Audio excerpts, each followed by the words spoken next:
नमस्ते। आज हम बात करने वाले हैं एक ऐसे एनिमे के बारे में जिसने ना सिर्फ एनिमे फैंस को बल्कि नॉन एनिमे फैंस को भी अपनी तरफ अट्रैक्ट किया है और उनका दिल जीता है। हम बात करेंगे आज डीमन स्लेयर के बारे में। तो आखिर इस एनिमे में ऐसा क्या खास है जो लोगों को इतना पसंद आ रहा है ये? देखो, सबसे पहली बात तो है इसकी एनिमेशन। मतलब इतनी मक्खन एनिमेशन मिलेगी आपको इसके अंदर। मैं गारंटी से कह सकता हूँ इससे बेहतर एनिमेशन आपको किसी भी एक्शन एनिमे में नहीं मिलने वाली है अभी के टाइम पर। देखो, इसका एनिमेशन स्टूडियो है यूफोटेबल, जो कि जापान के टॉप एनिमे स्टूडियोज में से एक आता है। और दूसरे पॉइंट आता है इसकी स्टोरी। देखो, ऑब्वियस सी बात है, किसी भी एनिमे की सिर्फ एनिमेशन से पॉपुलैरिटी नहीं होती है, उसमें स्टोरी भी बढ़िया होनी चाहिए, और इसमें है। मैं आपको रफ आइडिया दे देता हूँ एक। देखो, डीमन स्लेयर की स्टोरी तांजीरो नाम के लीड कैरेक्टर के आसपास चलती है। तांजीरो की क्या है, डीमन किंग मुजान जो कि मेन विलन है डीमन स्लेयर्स का, जो एनिमे है इसका, वो उसकी तांजीरो की फैमिली को मार देता है। फिर तांजीरो बस बचती है तो उसकी एक बहन, इसका नाम है नेजुको। लेकिन ट्विस्ट ये है कि अब वो डीमन बन चुकी है। तांजीरो की अब मेन उस तांजीरो की लाइफ का मेन गोल यही बन जाता है कि मुझे मेरी बहन को डीमन से इंसान वापस बनाना है। अब वो डीमन से इंसान बनाने के सफर में जाता है तो उसको मिलता है हाशिरा। डीमन स्लेयर का एक कॉर्प होता है जो डीमंस को मारता है। यूजुअली जो डीमंस होते हैं वो इंसानों को खाते हैं, जैसे कि डीमन किंग मुजान ने इसकी फैमिली को खाया था, तांजीरो की फैमिली को। तो डीमन स्लेयर का कॉर्प है पर्टिकुलर जो डीमंस को मारता है, तो तांजीरो को वो मिलता है। अब जब तांजीरो की वो स्टोरी सुनता है तो तांजीरो को वो डीमन स्लेयर कॉर्प के पास लेके जाता है और उसको डीमन स्लेयर कॉर्प में ऐड कराता है।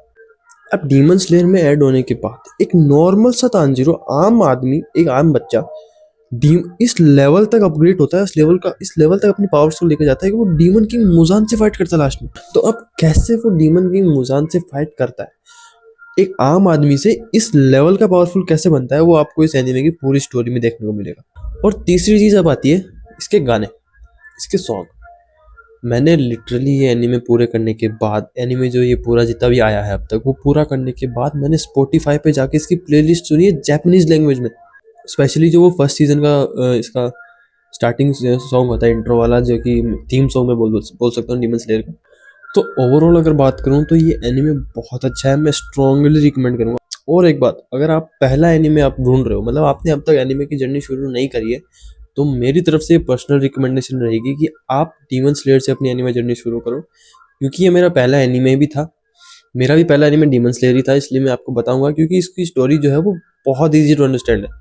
आप एक नॉर्मल मूवी देखते हो, लाइव एक्शन मूवी, आप एक एनीमे मतलब आप अलग कंटेंट पे शिफ्ट हो रहे हो ना, तो आपको एक इजी टू अंडरस्टैंड चाहिए कि आप उसको समझ सको इजी वे में। तो डीमन स्लेयर एक ऐसा ही एनीमे है, आपको बहुत आसानी से समझ में आएगा कि आखिर एनिमेज क्या होते हैं, उसमें किस तरह से आपको कॉमेडी दिखाई जाती है, किस तरह से आपको इमोशंस दिखाए जाते हैं, किस तरह से आपको एक्शन दिखाया जाता है। वो डीमन स्लेयर में आप आराम से समझ सकते हो। उसके बाद ही आप अगर दूसरा एनिमे देखो तो मेरी तरफ से मेरी सलाह रहेगी कि बढ़िया रहेगा, लेकिन बाद वैसे तो आप कोई सा भी देख सकते हो, उसमें कोई दिक्कत नहीं है।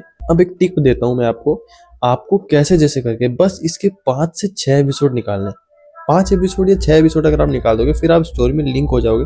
अब क्योंकि आपका पहला एनिमे है ना, तो इसलिए मैं बता रहा हूँ कि 5 से 6 एपिसोड निकालो, क्योंकि आप एक अलग कंटेंट में जा रहे हो तो फर्क पड़ता है यार, आप बोर होने लग जाओगे। स्टोरी में लिंक होने के बाद आपको ऑटोमेटिक इंटरेस्ट आएगा, आप कंटिन्यू रहोगे। लेकिन जब आपने 16वें एपिसोड तक देख लिया, एंड जब तांजीरो को उसके 2 बेस्ट फ्रेंड्स इस एनिमे में जो होने वाले हैं, एक तो जेनित्सु, एक इनोसुके, ये तीनों जब एक साथ कंबाइन होते हैं, मतलब इनका जब वो ट्रायो बन जाता है, फिर मैं कह रहा हूँ गारंटी से आप इस एनिमे को छोड़ ही नहीं पाओगे, आपको नशा हो जाएगा इसका। तो देखो, मैं ओवरऑल इसको 5 आउट ऑफ 5 स्टार दूंगा, क्योंकि मेरा पहला एनिमे, बहुत अच्छा एक्सपीरियंस रहा मेरा इसके साथ।